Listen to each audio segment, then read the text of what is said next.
buenos días. Nos encontramos con Wilson Gómez, candidato a la presidencia de la República por el movimiento Suma. Muchas gracias, candidato, por este tiempo para Conexpreso. Muchas gracias a ustedes y muchas gracias por compartir todo lo que le queremos transmitir al Ecuador. ¿Cómo ha sido para usted tomar la batuta de Yantopic? Fue un proceso interesante, fue un proceso particular porque se dio, a diferencia de lo que han dicho, de una manera democrática y de manera particular ordenada. Fue rápido, pero ordenado el proceso. Y es un espacio donde al final se encontró la oportunidad de reemplazar a un gran líder con un gran interés de resolver los problemas y abrir el espacio para encontrar hoy una persona que quiere solucionar los problemas del país. ¿Y usted está consciente del estado en que se encuentra el país que usted tomaría en el caso de ganar las elecciones del 2025? Yo creo que el país hoy está en el peor de los estados de su historia. Hoy. Y creo que eso es la oportunidad para desarrollar en adelante lo que queremos por el país. ¿Qué país va a tomar usted en el 2025? Tenemos un país que tiene una crisis económica, tenemos un país que tiene una crisis energética, tenemos un país que tiene una crisis de seguridad. Y si continuamos, seguimos de largo, porque vamos a la parte de salud, vamos a la parte de educación, y al final son muchos frentes abiertos. Y es por eso que la propuesta no radica en una persona, es un equipo de personas que busca dar una solución integral al país, pero de inmediato, lo que llamamos rescate, y a largo plazo, que es lo que hemos definido como la transformación del país. ¿En qué áreas se van a enfocar?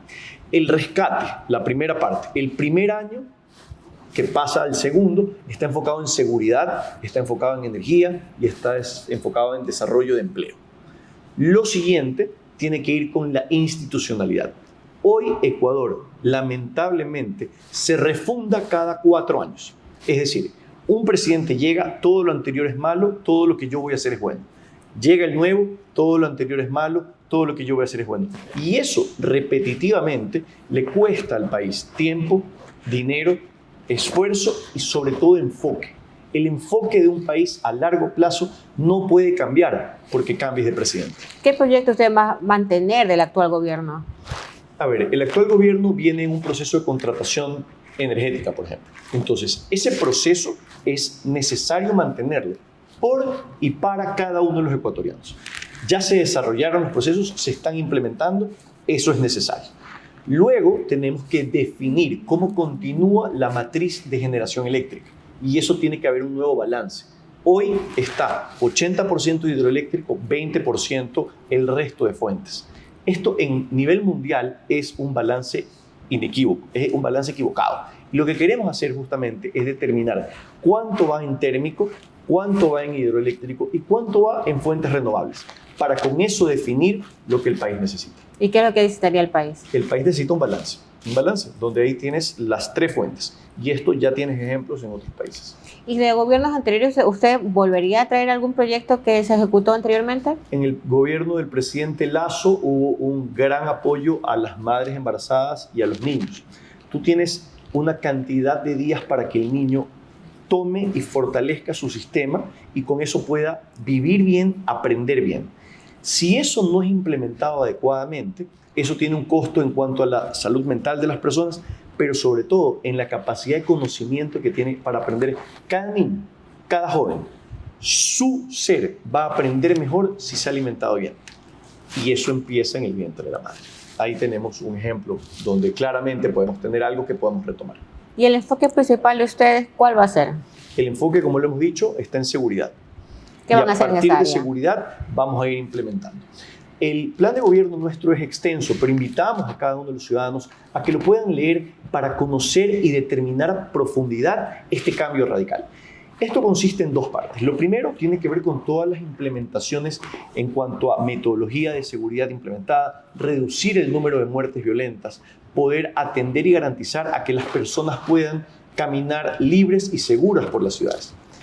Pero por el otro lado, tenemos que fortalecer el sistema educativo, tenemos que garantizar espacios seguros para los jóvenes, los adolescentes y para cada ciudadano en el Ecuador y con esas comunidades ir asegurando, cerrando el espacio para que con eso la seguridad sea algo que prime en el Ecuador y con ello luego la inversión necesaria para poder tener trabajo, para poder tener turismo, para poder tener todo el país que queremos. ¿Cómo va a reducir las muertes violentas? Esto desde lo que lo planteábamos. Necesitamos más control sobre las calles. Entonces, Para poder ejecutar eso tenemos una adecuada colaboración entre Fuerzas Armadas y lo que sería la Policía Nacional, que es el ente regulador para esa materia. Y es ahí cuando, si bien es cierto, estos equipos están desplegados en las calles, tenemos que fortalecerlo con tecnología que vaya monitoreando de manera permanente cada sector de la ciudad, de la provincia y del país, viendo y siguiendo qué está pasando, cómo fluye el tráfico alrededor de las ciudades y viendo a detalle cómo poder ir reduciendo estos focos de criminalidad. ¿Cree que ese es uno de los errores que ha tenido este gobierno en temas de seguridad o qué errores ustedes verían? Yo creo que todos los gobiernos tienen oportunidades que las aprovechan en los momentos oportunos o las dejan pasar. ¿Y este lo ha aprovechado? Yo creo que este tuvo la oportunidad de hacerlo en el mes de enero y durante un mes sentimos una sensación de mayor seguridad. Una sensación, digo, porque a partir de eso ustedes pueden ver, y esto es algo que es público, ha incrementado hoy el modelo de secuestro extorsivo de las personas que siguen viviendo con vacunas, con amenazas, entonces se sigue exacerbando y la población sigue siendo la perjudicada. Es decir, que no ha aprovechado el tiempo el gobierno actual. Yo creo que no lo ha aprovechado. Y yo creo que tanto no lo ha aprovechado que es ahí donde nosotros planteamos de que si ya existió una prueba de lo que ha hecho en este tiempo, ¿para qué dar 4 años más a algo que no ha pasado? En torno a exfuncionarios que han conversado con Expreso, han señalado que el gobierno de turno siempre ha sabido quiénes hacen contrabando de combustible. En el caso que usted llegue a la presidencia y usted tenga acceso a esa información, ¿qué va a hacer? Yo creo que es importante que aquellos que la tienen la puedan dar de manera firme en denuncias a Fiscalía, a Contraloría, a los entes reguladores, para con ello poder hacer un seguimiento. Yo creo que el Ecuador hoy no es, insisto, una persona, es un conjunto de ciudadanos funcionando y trabajando en conjunto por el bien del país. Si ya lo saben, deberían hacer las denuncias respectivas. ¿Cómo piensa usted revivir el IES en el estado que se encuentra actual?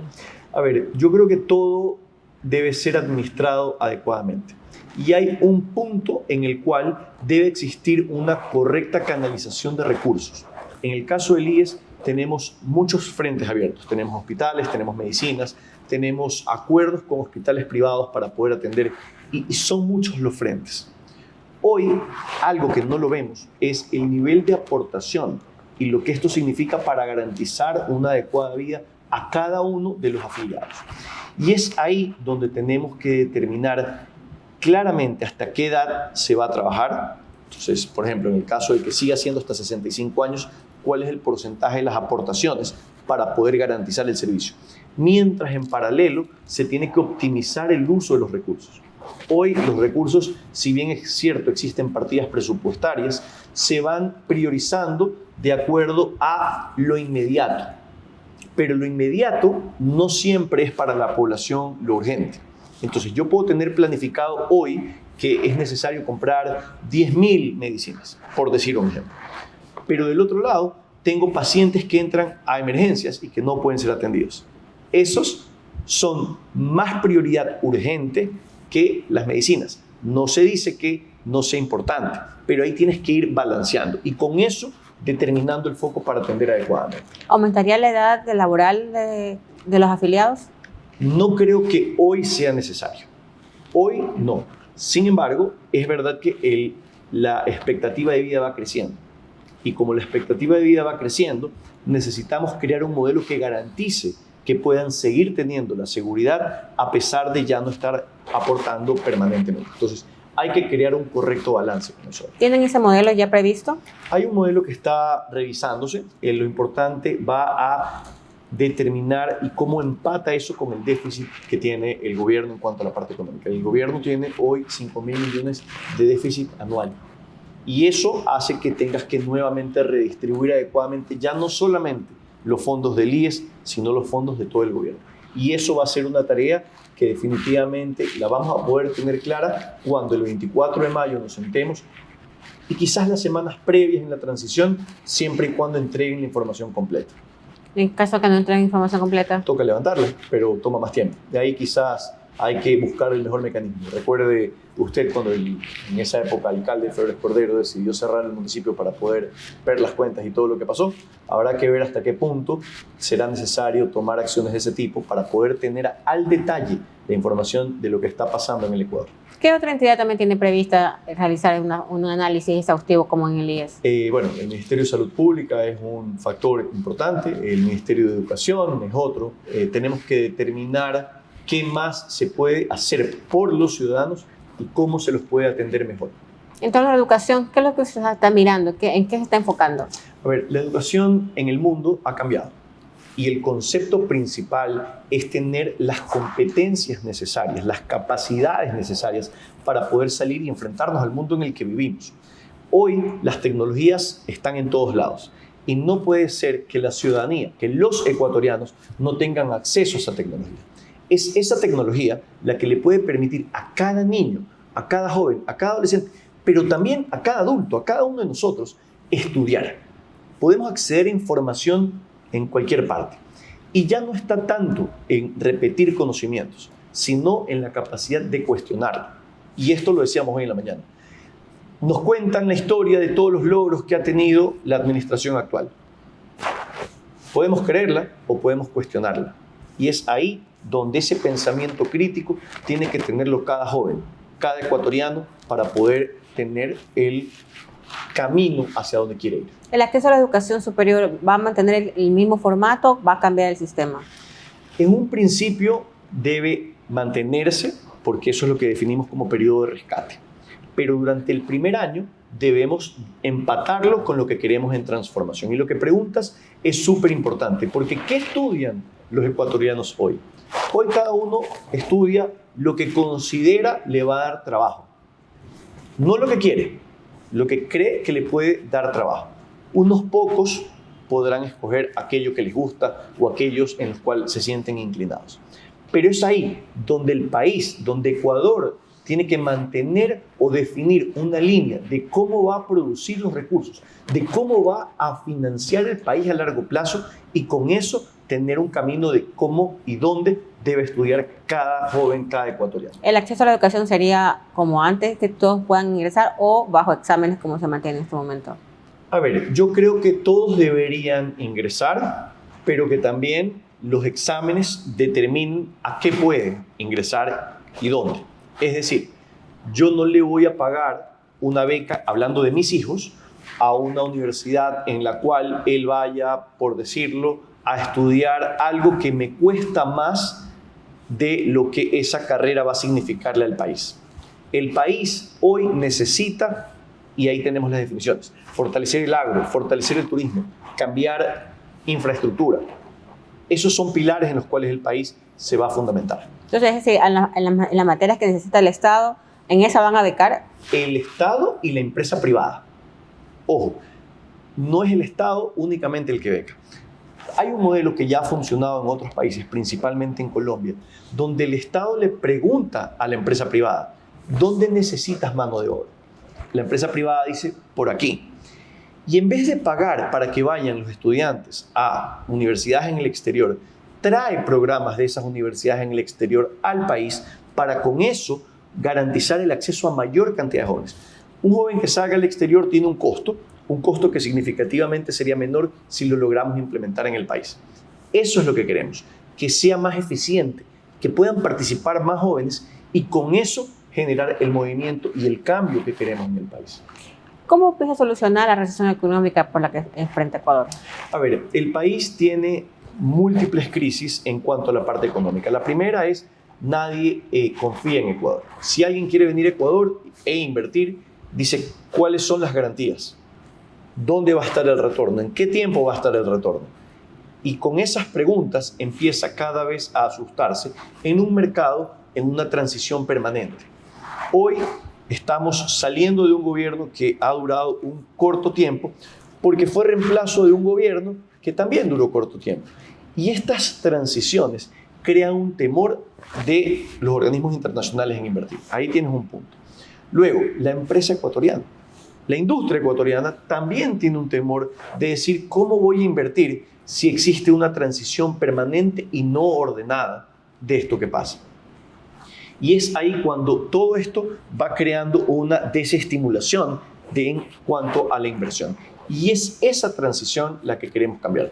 Ecuador tiene los números más altos de jóvenes y de emprendedores a nivel mundial. Se emprende, es decir, el ecuatoriano busca dar soluciones a los problemas. Eso es lo que tenemos que estimular. Que el joven diga, hay este problema, pero no solo en Ecuador, sino en el mundo. ¿Cómo lo soluciono desde donde yo puedo? Ecuador fue uno de los más grandes exportadores de tecnología financiera, bancaria, allá en los 80, 90. Ecuador hoy puede retomar eso. Hoy puede volver a hacerlo. Desarrollar fintechs, implementarlas. Hoy existen grandes jóvenes desarrollando eso. Pero, claro, lo están haciendo afuera y lo venden afuera. Mientras más el joven ecuatoriano pueda ver el mercado del mundo, es cuando podamos traer más capital a Ecuador también.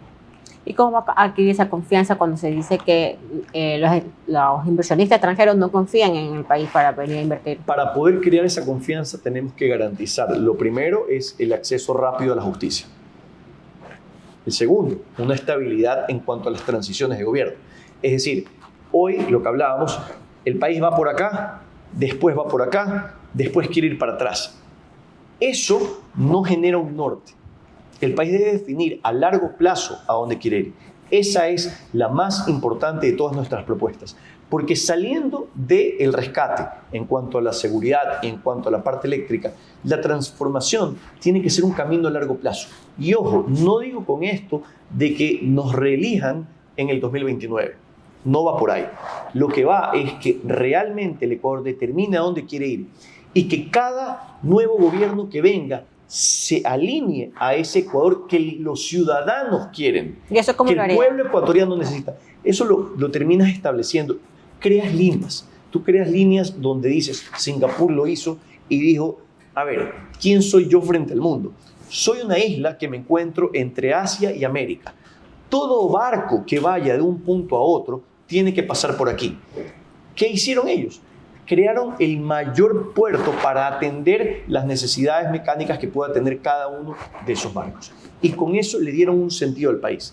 Con eso implementaron tanto que hoy son un país que ya está muy por arriba de otros y que está a un nivel de crecimiento económico significativo. Hoy Ecuador debe decir, esto es lo que yo le voy a ofrecer al mundo. Alguien hace poco decía, Ecuador tiene una agricultura tan bendecida que puede atender a todos y cada uno de los ecuatorianos. Hoy, pensar en eso también debe ser en cuánto puedo exportar y cómo puedo garantizar afuera ese producto. ¿Y que los gobiernos vayan en la misma línea que establecida por el anterior? ¿Va a reformar la Constitución para ello?